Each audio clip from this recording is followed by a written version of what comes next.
Welcome to the Why Didn't I Know podcast, episode 32. I'm your host, Dr. Jenny Martin, and this episode we're talking about suppressed science. You have psychedelics within you.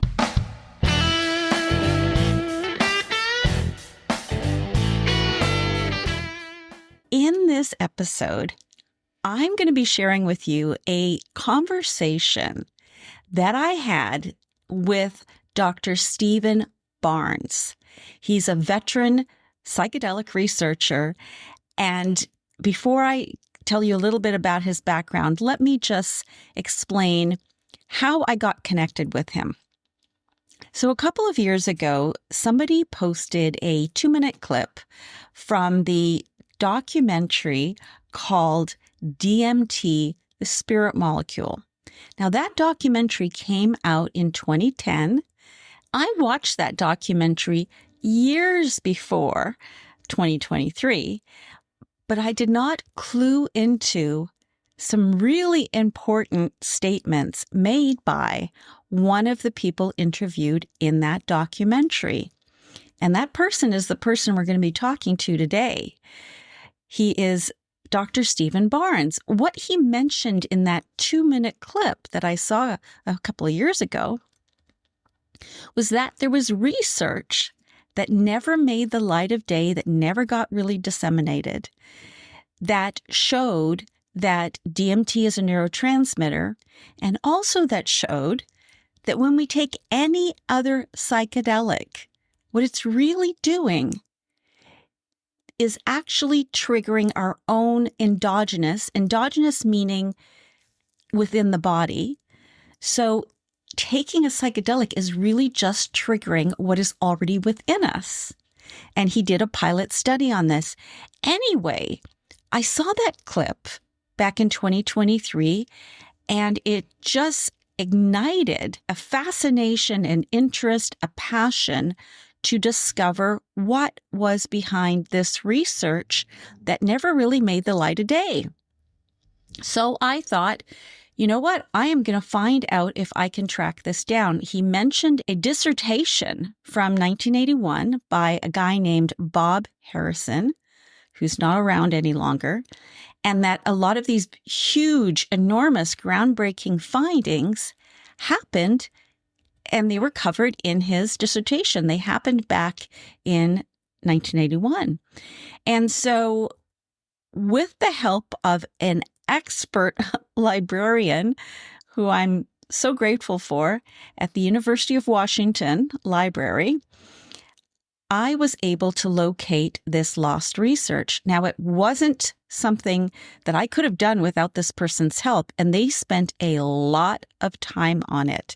I actually engaged someone who was very passionate about learning about this subject, and thankfully, this librarian went out of their way, spent way longer than they would normally do on a project. And I think it took him over 8 hours to find this. Anyway, he found it. And I read the 213-page dissertation that really talked about that DMT, one of the most potent psychedelics known to science, that it's part of our normal response to stress and also to ecstatic states. It's part of our normal response. Anyway, there were some aspects of this dissertation, measurements and so forth, that I wasn't quite sure about interpreting. So I reached out to the person that spoke about this in the documentary, Dr. Stephen Barnes. He wrote back, absolutely shocked that I had found this dissertation, asking me how on earth did I locate a dissertation that hadn't been officially published. And I told him that I had some expert help on that matter.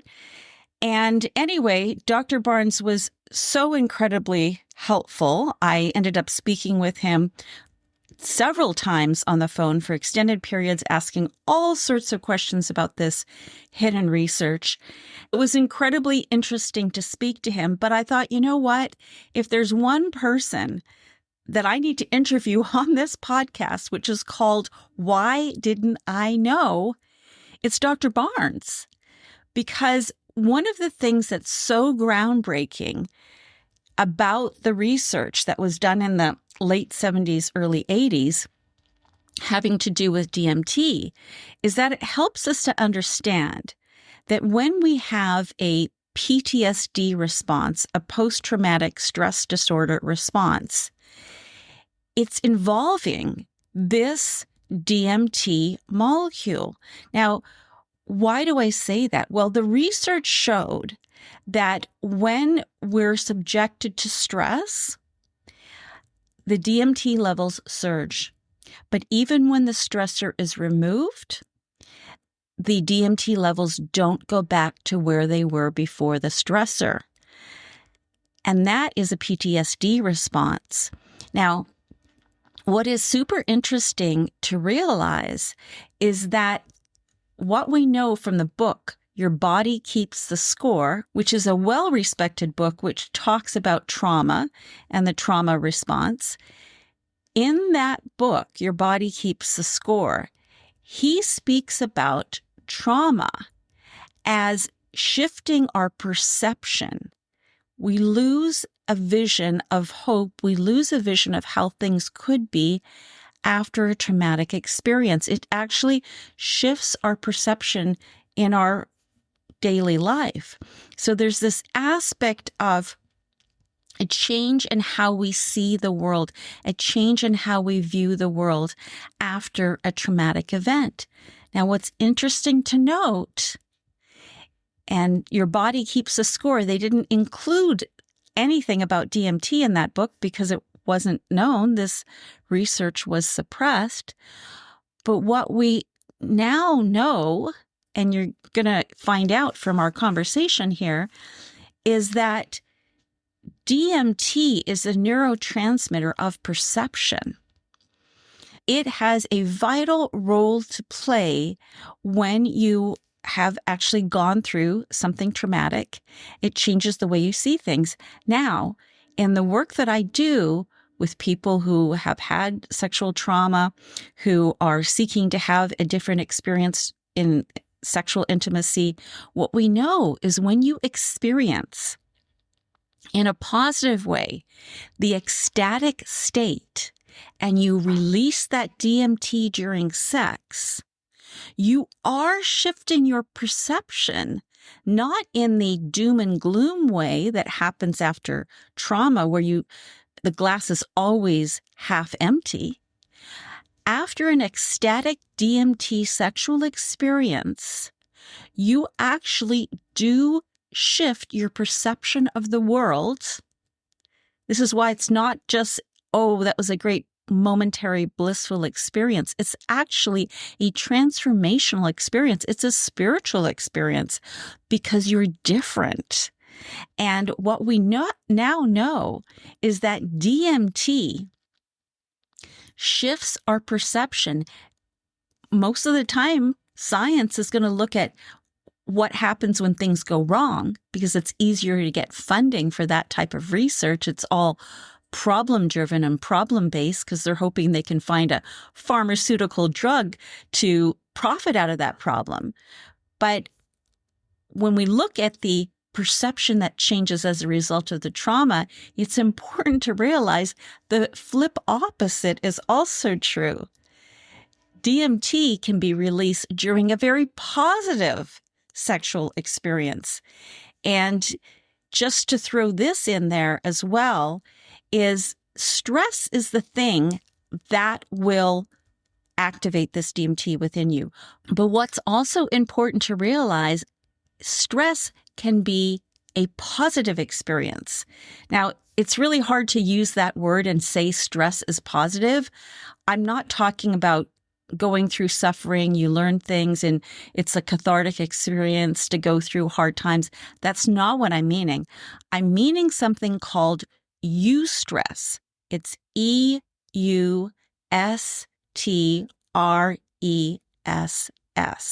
And what that means is when your body goes through something, for instance, think about this. You have an award to accept at work or at school, and there's a level of anticipation in your body. You could call it a stress. There's an excitement. You could also interpret that as a fear, but it's a level of stress in your body, but it is a good stress. No one is coming out to harm you. It's not a fear. It's not like you're going to go through something that's bad. It's something that's actually very exciting, very positive, but it requires something different. You can feel the shift in your body when you're about to do something like that. There's a stress, but it's a good stress. Now, sex can definitely be a bad, stressful experience, especially in a sexual violation situation. But sex can also be, under the right conditions, with a very heart-centered connection with your partner. Sex can be an experience where there is eustress. Now, let's just break that down for a second. And I promise I'll get to the pre-recorded interview with Dr. Barnes here in a second. But let's just break this down here for a second. When I mean eustress during sex, what I mean is, in order to orgasm, your body is going to have the activation of your sympathetic nervous system. It's going to go into a shift in your breathing naturally. I'm not talking about having to do any kind of rhythmic breathing on purpose. I'm talking about as the passion, as the excitement, as the arousal naturally, organically increases, you're going to shift into what you could call a stress response in your body, but it's a positive stress response. Now, if you're in a deep enough relaxed state prior to that sympathetic activation, then you can have this positive psychedelic response that can happen in your body. But most people, people watch a lot of porn these days, and there is no engaging in a state of relaxation and connection and basically getting into a more parasympathetic nervous system engaged state first. That's a prerequisite. So to be in a state of intimacy and foreplay and not the hyped up intensity that will happen later, there needs to be the state of connecting at a more subtle, heart-centered connection first. So the parasympathetic must come before the sympathetic nervous system engagement. But if it happens in that order, you are well in line. You are gearing up your system to be able to do what it's naturally going to offer you, and that is a psychedelic trip sober during sex. So let me just give you a quick thumbnail sketch of Dr. Barker as a veteran psychedelic researcher. Dr. Barker conducted his doctoral and postdoctoral research between 1976 and 1981 on psychedelics, external psychedelics and internal psychedelics. So the internal being the endogenous. He has conducted research over the past 49 years, and he's one of the world experts on DMT and the endogenous psychedelic system. So without further ado, let's get to this interview with Dr. Barker. And it just starts out with him speaking about his background, and then we get into some back and forth.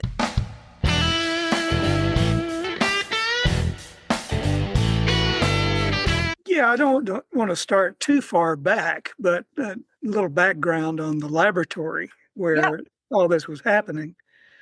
I was a graduate student in the chemistry department program at UAB, and it wasn't until 1976 that I joined the neuroscience program, and I was looking at the first data to prove that endogenous hallucinogens existed in human brain. Then another graduate student started, and his name was William Harrison II. And that was Bob Harrison, who did the studies on the effects of stress on levels of endogenous hallucinogens. So I assisted in that way. But Bob would place rats in under stressful conditions that mainly involved individual housing. Rats are social creatures, and they like to be with their kind. So if you put them in isolation, uh, they are under stress. Right?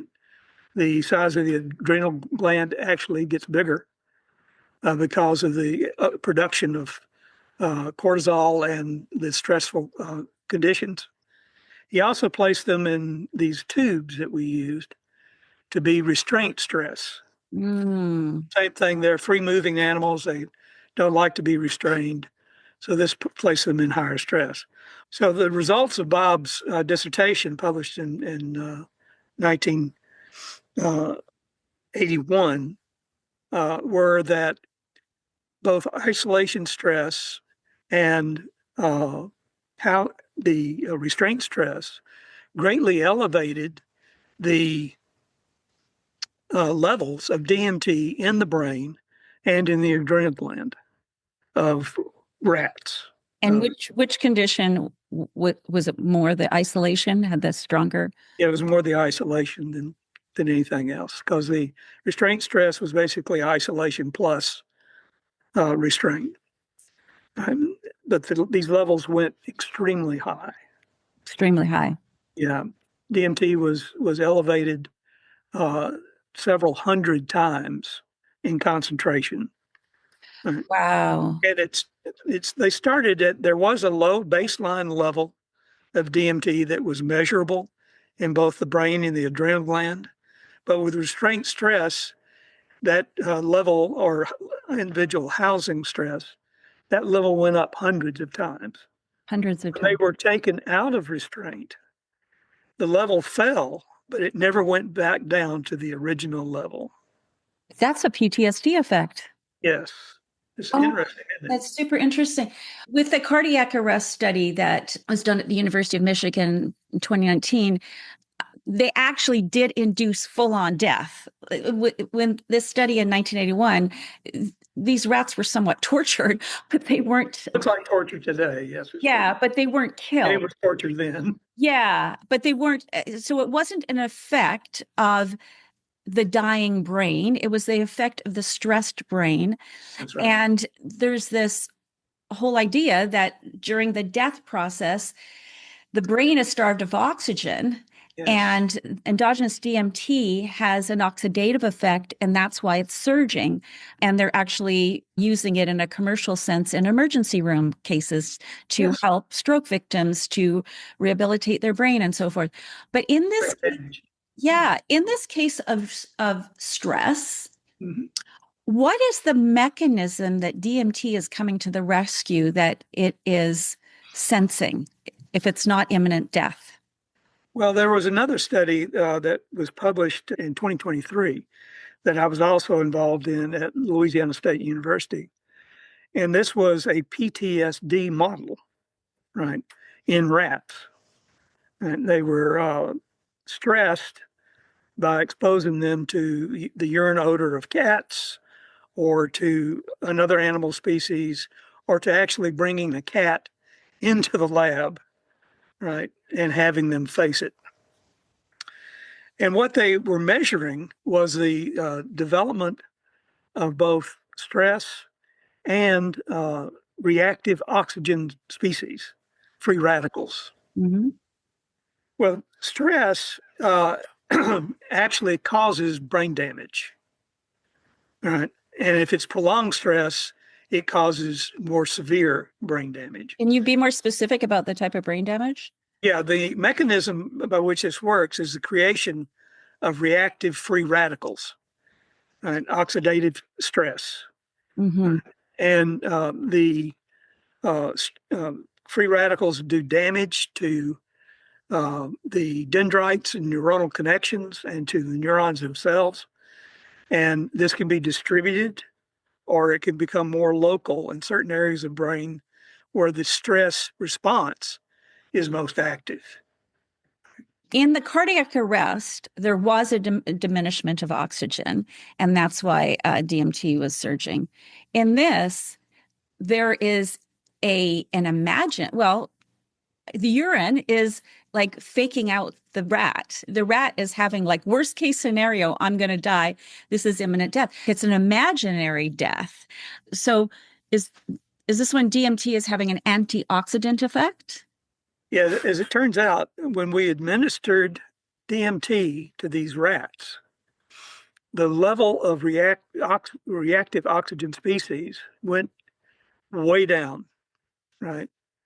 And the oxidative damage was repaired, right? This work did help confirm it that DMT is a potent antioxidant.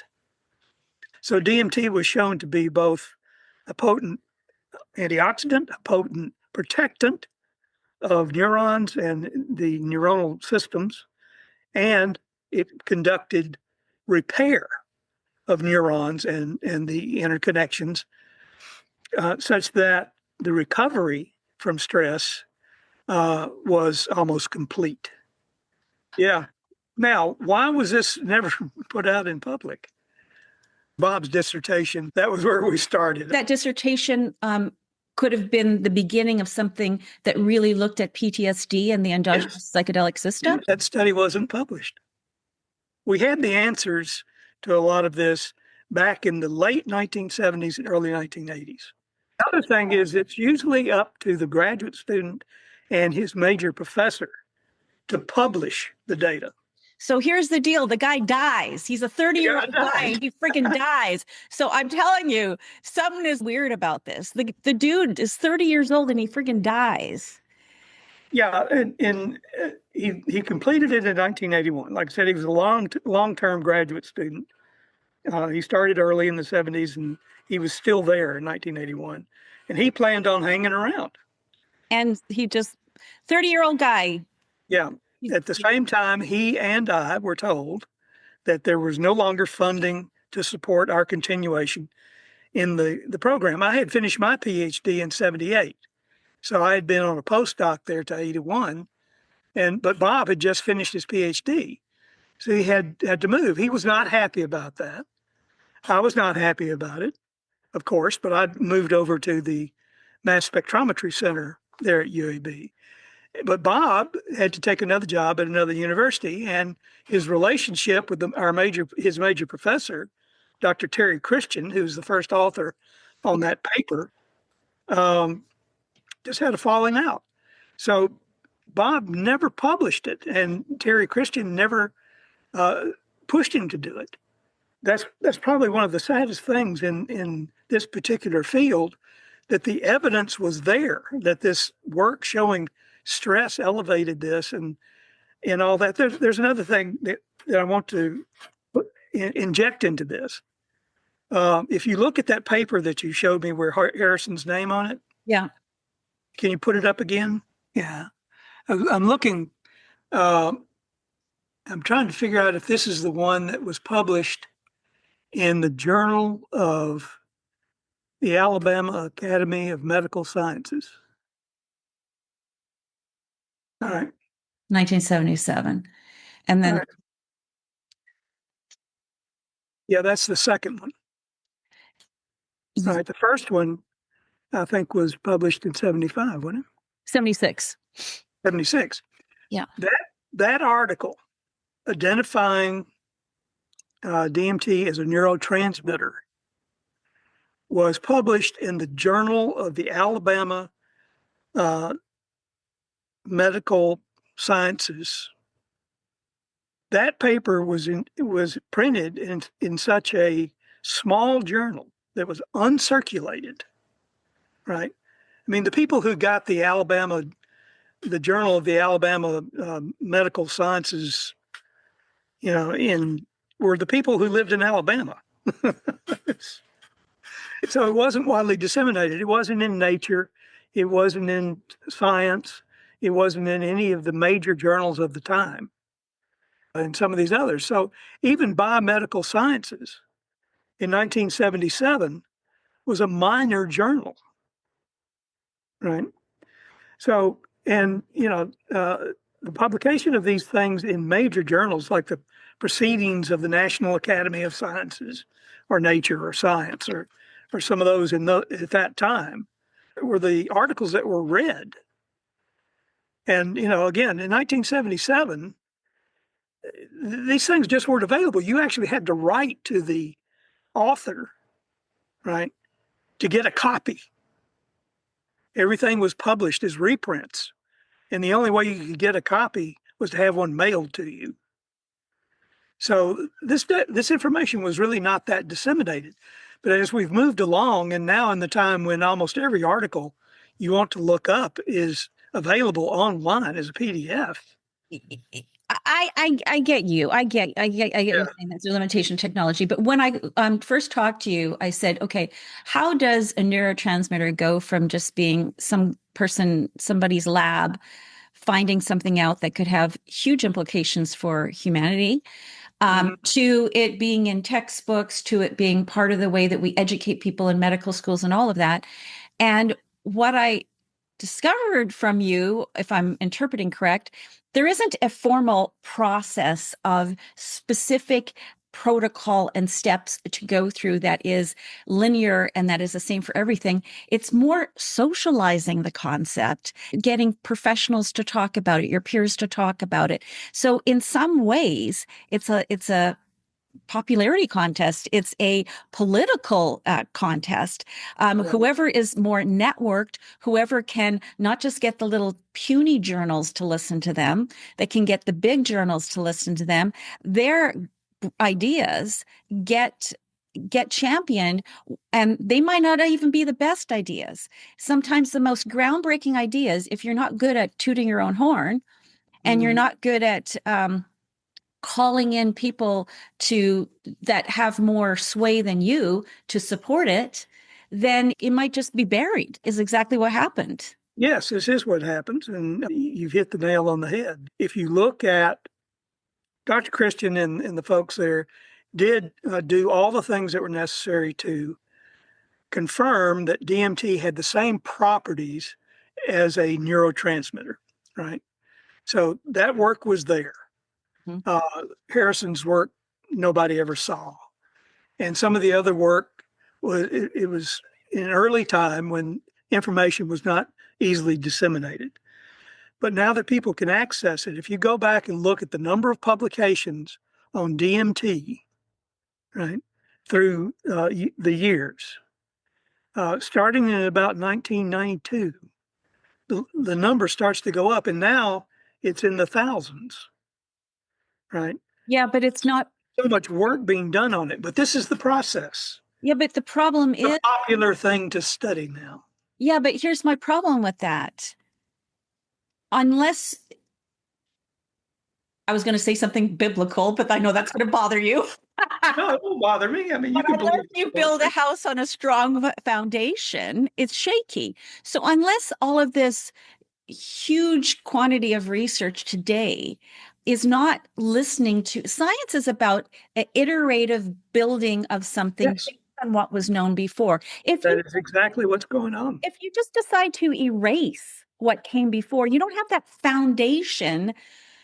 First of all, you're reinventing the wheel. Second of all, one of the things that occurs to me in my work in psychology is, holy crap, we are social beings.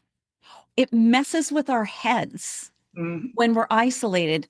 Anyone think about the pandemic? It messes with our heads. No, seriously, people went Yeah. into severe depression. Mhm. People went into panic attacks, anxiety. Yes. And it's not because they thought they were going to catch the disease.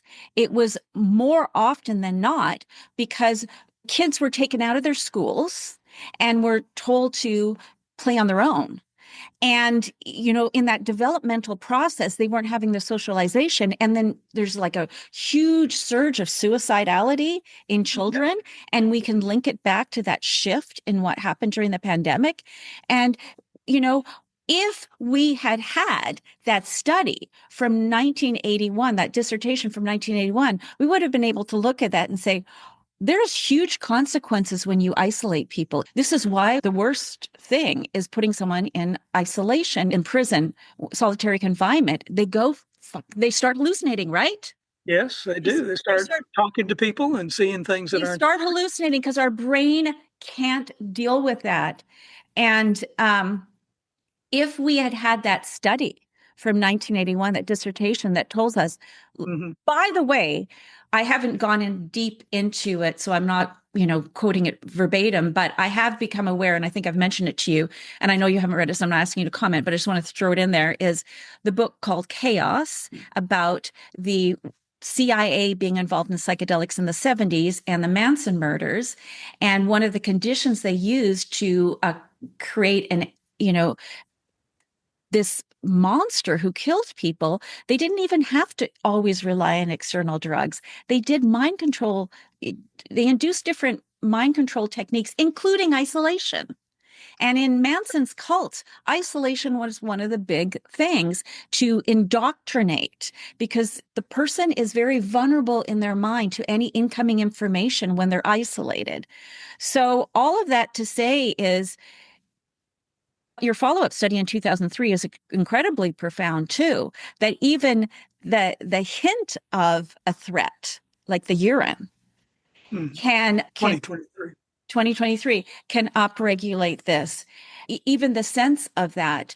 And so, I mean, all of this speaks to even a new model of what PTSD is. It's has to do with the regulation of the endogenous psychedelic system is what PTSD. I mean, we're going in all this direction to treat vets, to treat victims of sexual abuse, but without understanding what is causing the PTSD. It's the endogenous DMT system, it's endogenous psychedelic system that's out of whack. And to understand that, it has even more profound implications than just giving them psychedelics, right? Right. You may be aware that at McGill University in Canada during the early 50s that they were doing isolation tank studies, putting people in near darkness and floating them in a salt solution that completely suspended them and reducing noise and any contact. So they were removing sensory stimuli.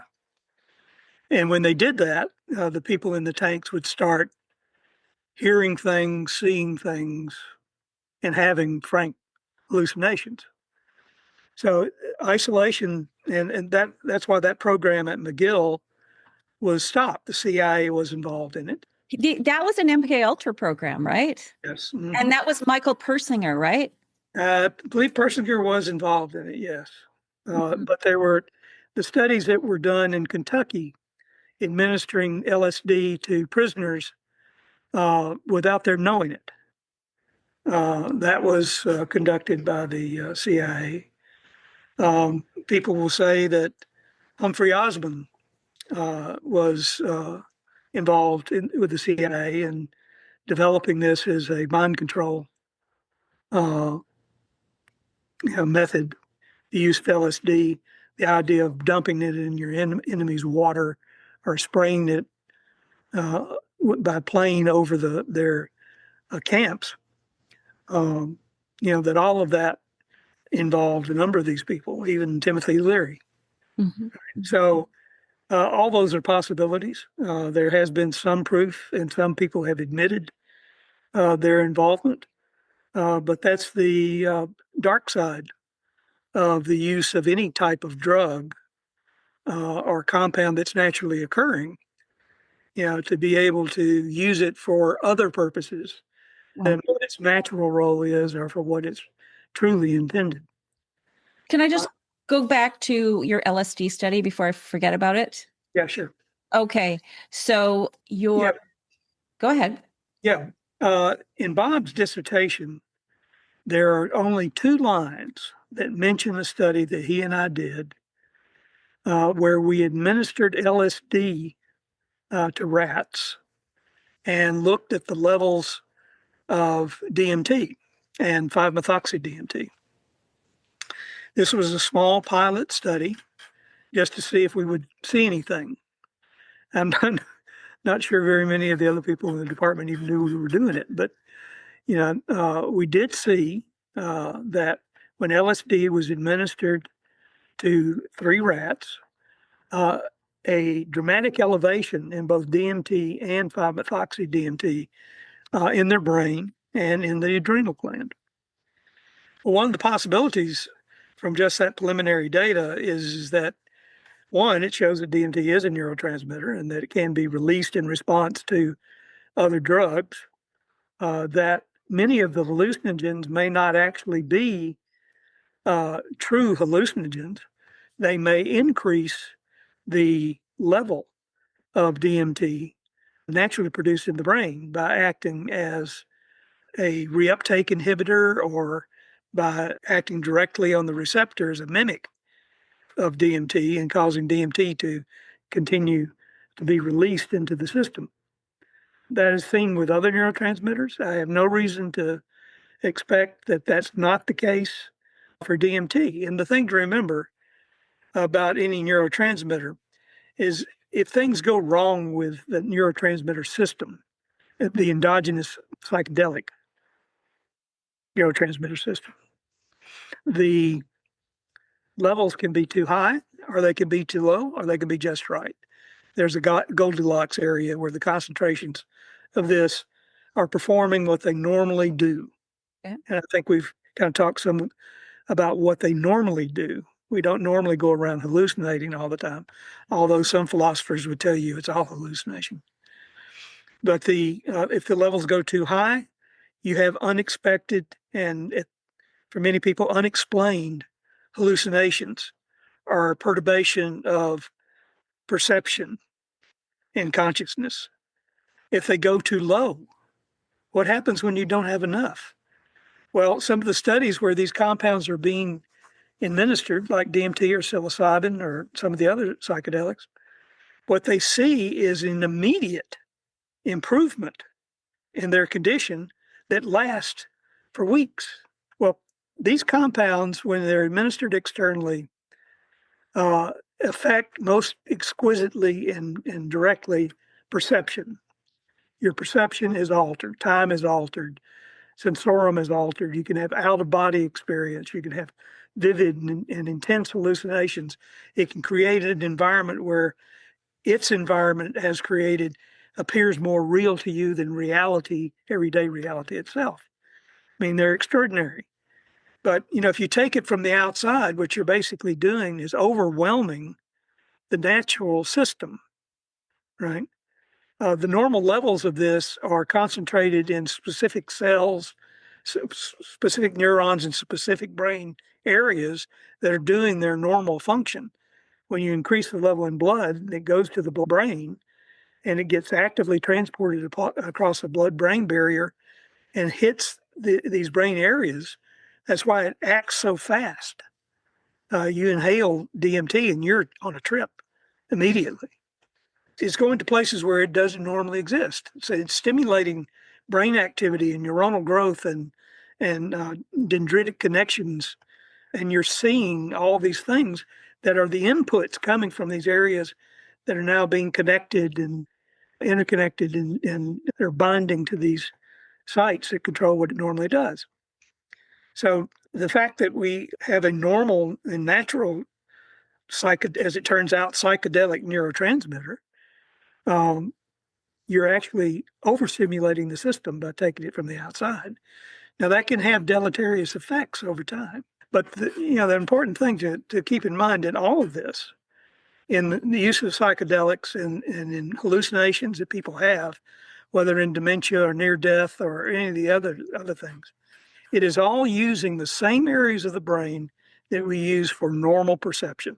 Here's the thing that I was so upset when I talked to you and I found out that LSD study was only a pilot study and it never went anywhere else. Here's the deal. I have nothing wrong with using psychedelics in a responsible way to either improve your mental health or for spiritual reasons. But sometimes people take the thing that was given to us as an aid and they worship the aid rather than realizing come on, let's look at yourself. Is it true that these studies, if it had been conducted as a full-on study and the conclusion was validated, that what it's saying is when we take any psychedelic, that it's not the psychedelic that holds the power. It's not the power in this external substance.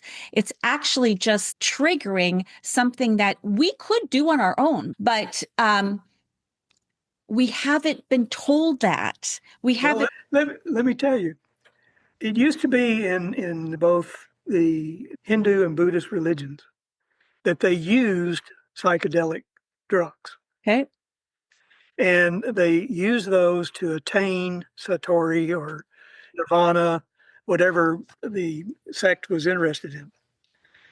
They gave that up because they found that there were practices that they could perform that would attain the same type of response.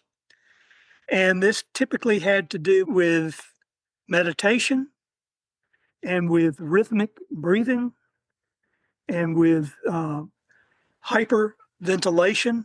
They could gain the heaven that they were looking for, right? There were also things like the whirling dervishes that spin in circles, completely focused for prolonged periods of time.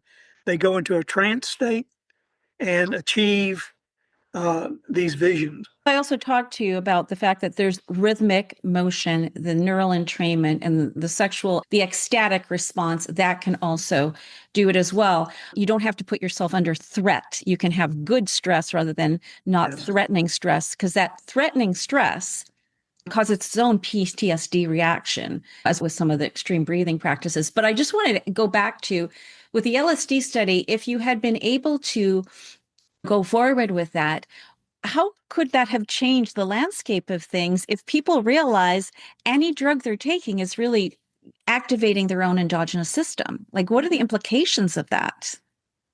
Well, it was not really reported to any great extent in the press, but I don't think anybody really knew that much about Harrison's work until I published it only recently. But the whole topic of psychedelics has become a huge profit industry now. And to bring out research and for someone to champion research on the fact that, you know what, it's not the external drug that's really having the effect, it's what's inside you, that would disrupt the profit system. And I don't see that going forward. Well, I don't think it would disrupt it so much because there will always be a need for people that suffer from some type of disorder where they will benefit from a treatment. And of course, we will always probably have some form of the industrial complex of pharma with us. Of course, a lot of these compounds, these naturally occurring psychedelics, are not patentable. You can't get a patent on DMT. But some people are, that's why they're making the synthetics. Yes. So what they're doing is So what they've always done is they alter the structure. Oh my God. Even in the black market of drugs, when certain drugs become illegal, they go and alter the structure. Still has activity and produces the effect that people are looking for, but it's not listed by DEA. But there will always be that side where we can make one more buck. If we do this, we can, come up with something else. We can sell it illegally. Yeah. But war on drugs was lost long, long time ago. Right. But the other aspect of this is that if we had this is why the public deserves to know things. Yeah. Like if we had the information that when you take a psychedelic, what you're doing is putting into action your endogenous system. And the question becomes, because when you look into the research on what the opioids, taking cocaine or different things over time, it fries out your opioid natural system. And that's when you become such a friggin' mess and so just completely messed up. Yeah. So the question would be, if that's what happens in the opioid system when you take those narcotics, how can we assume everything's lovely and fine and great and totally safe and just really great, great for your spirituality, great for your mental health? That might not be correct. It's not correct. If we had allowed these studies to go forward, we would see if you're triggering the endogenous system, what happens if you just casually use LSD or casually use MDMA every day, or, every few weeks used ayahuasca? Like, what happens to your endogenous system? There is the problem in therapeutics with psychedelics of some people that do have mental breaks. They do develop psychotic and neurotic reactions to what they experience, right? And these are people who may already be somewhat neuronally damaged or that have developed certain types of disorders of other biological systems, which this does not fix, right? So they have to be careful, and that's why a lot of the uh, development of non-hallucinogenic but compounds that promote neuroplasticity, the growth of new neurons and dendrites and new connections and repair of brain cells has been one of the most important things that has come out of the psychedelic research. Is that we may be able to develop therapeutics that will not produce the subjective hallucinogenic state, but will repair brain cells and tissues that could be used in dementia treatment, that could be used in other diseases and disorders, brain damage, stroke. But hold the phone. Anytime you override the natural system, there's consequences. There's a design in the natural body that things function in a certain harmony. And if you think you can do it better, we're just going to manufacture out the hallucinogen, then it's not going to have a problem. Well, it is still. You mentioned you went into detail the other day about the receptor sites and what that does and Well, all. let me do that again. The one of the things about DMT is that it does not produce tolerance. So you can take DMT day after day in increasing doses, and you do not become tolerant to it. If you become tolerant to LSD or some of the other hallucinogens, the tolerance to DMT is not abated. Right? So the thing is, if you're taking other psychedelics where you do develop tolerance, what you're doing, the reason you develop tolerance is because the brain is saying, oh, well, I've got enough of this, that it's all I need. I don't need any more uh, receptors to bind for it to bind because there's plenty of it there, right? So you decrease the number of receptors on neurons receiving the material from the presynaptic terminal. The presynaptic terminal says, well, I don't need to make more of this naturally occurring psychedelic because I've got all this other stuff coming in on a regular basis. And, so I'll stop making it. Yep. Well, you've just turned off a system that does more than just be a psychedelic. Exactly. And what I said to you is I was taking melatonin to sleep. Right. And I went and talked to, it was actually a chiropractor, and I said that I was doing that. And he said, you know what? If you keep taking that, your system is not going to continue to produce it. And I thought, oh my God, nobody talks about that. Everybody talks about melatonin is safe, but nobody talks about now your body is in a sense of depletion. And what we talked about the other day is if you aid the system from the outside with the external psychedelic, over time, as a natural consequence, the system, you could say, is getting lazy. It doesn't need to produce its own. So it's like, I'm just going to rely on the outside. But then you decide you want to stop taking psychedelics, you're messed up. Yeah, there's something I want to make very clear. I am not an advocate for taking psychedelic drugs or any drug, right? Unless it is something that you need in an emergency, to treat a particular disorder or dysfunction or disease, like vaccines. Don't get me started. We're not talking about that right Another topic.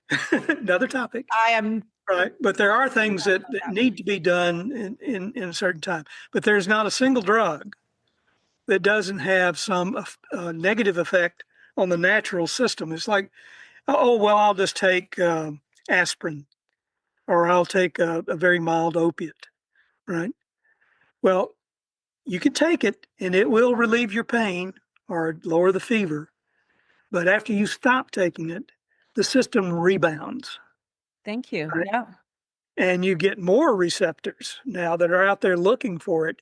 And then Yes. you experience that as pain. Well, this is what happens when someone So, is going out of their mind because they need more crystal meth.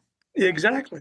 Because they have more receptors than before and they have a diminished internal endogenous production and they go out of their freaking head. They will steal, kill, destroy anything to get more of that drug because they're in such a state of deficiency. Right. Yeah. I mean, it's stuff we can't mess with. But the difference is, I think the whole world understands that about the opioids. We're on this different track when it comes to psychedelics. It's like, oh, you only have this trace amount in your body, so you really don't have it. So take all this stuff, and the only way you're going to meet God is through taking it, and the only way you're going to, Have sex what's that?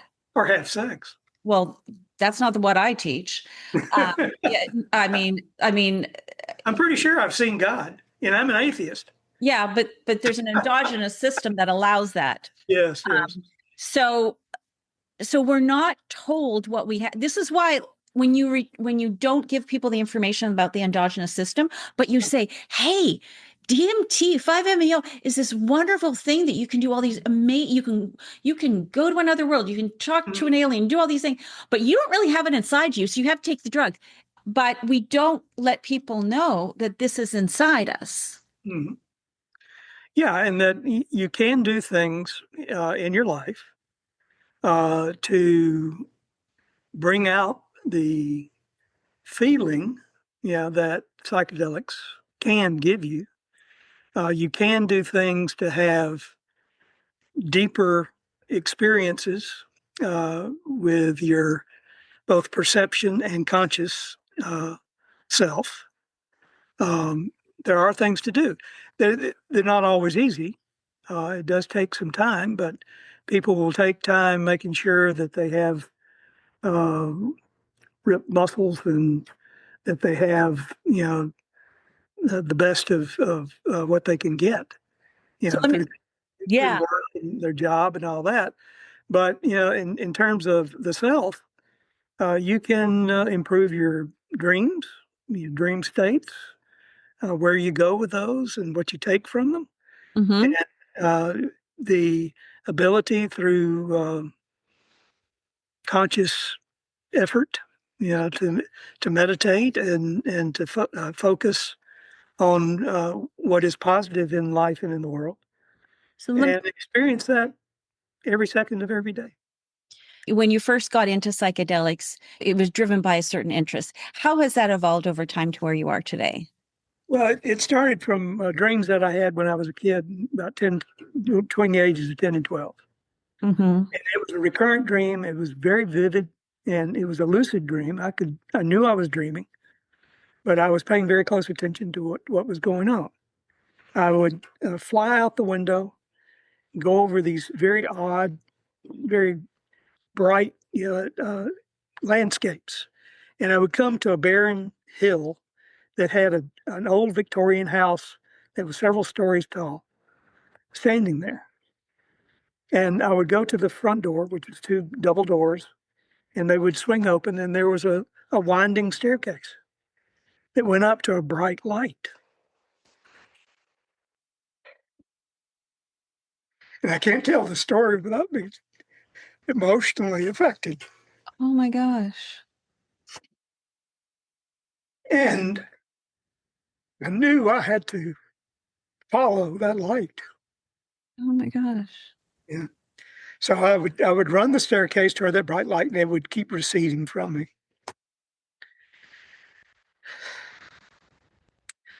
And I wanted to understand that And when I started learning about near-death experience and psychedelic drugs and all that, I was driven. Wow. And that's why when I heard that there may be psychedelics naturally produced in humans,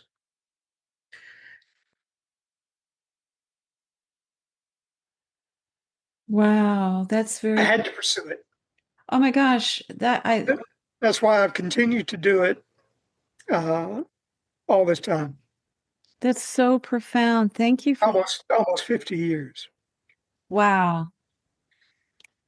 Nice thing about it is, I'll get my composure here in a second. The nice thing about it is the answers to the questions are coming forth. But for you in your journey, where do you feel it's taken you from that very beautiful experience you just described? Oh, where do you feel like, do you feel any sense of more revelation on that? It's given me. let me let me get my voice back. Of course. Mhm. Um, it's given me a state of being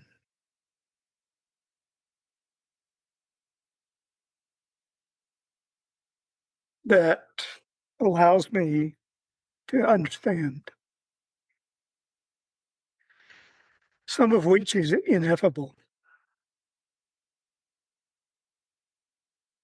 and some of which is explainable.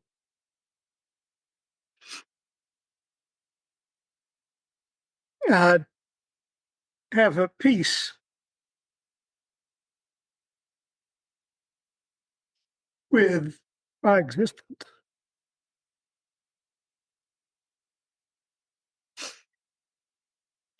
and the knowledge of the infinity of the world and how it condenses to make life,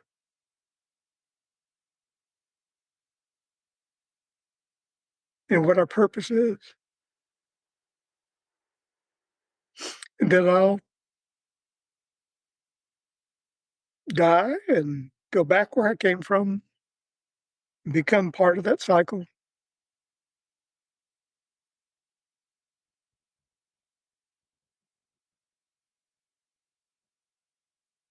and that my existence is meaningless, as it should be.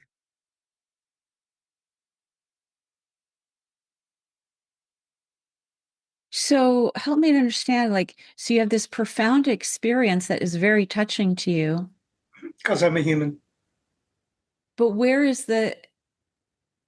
but then there's this, it doesn't mean anything either, but it sounds like it was profoundly meaningful. Yeah, it's profoundly meaningful if you experience it as a human, and it's part of our being this being. We have to find meaning. We have to find purpose. We have to find usefulness and love in the world. We have to, because that's the way we're built. But in the big scheme of things,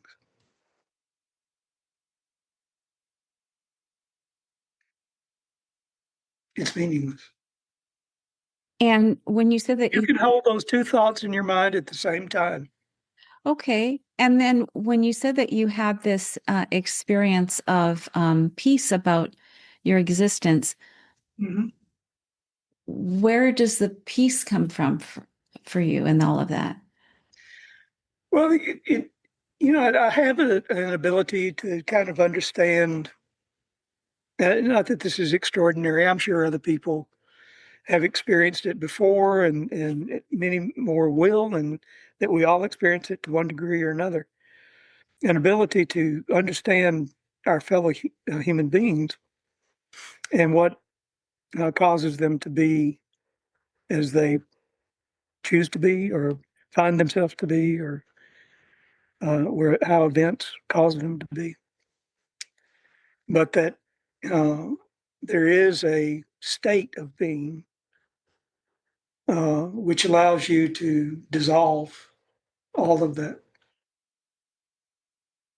and just exist.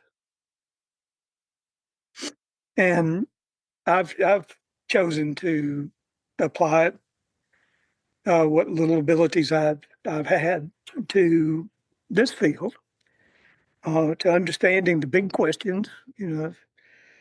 What is life? What is the meaning of life? What is death? What is the meaning of death? What is existence and the meaning of existence? And many people, have tried to explain it. And, I would try to explain it. I have no idea if I'm right or I'm wrong, but it brings me peace. And, I think that's what we're after. Exactly. One of our purposes seems to be to love each other and to procreate, and through the actions of sex, which we so thoroughly enjoy or can, and bring forth new life, be creators ourselves. Mm-hmm. But that's how we live forever, as Yeah. long as it goes on. I mean, we're the children of the children of the children of the children. Right, right. Yeah, that's very beautiful. Well, I think that's a good place to conclude. Well, thank you so much. Sure. So thank you for listening today. If you have any questions or comments about this episode, feel free to send an email. The email address will be below this episode. And to support this show, please leave a review wherever you're listening to this. Thanks so much, and we'll see you next time.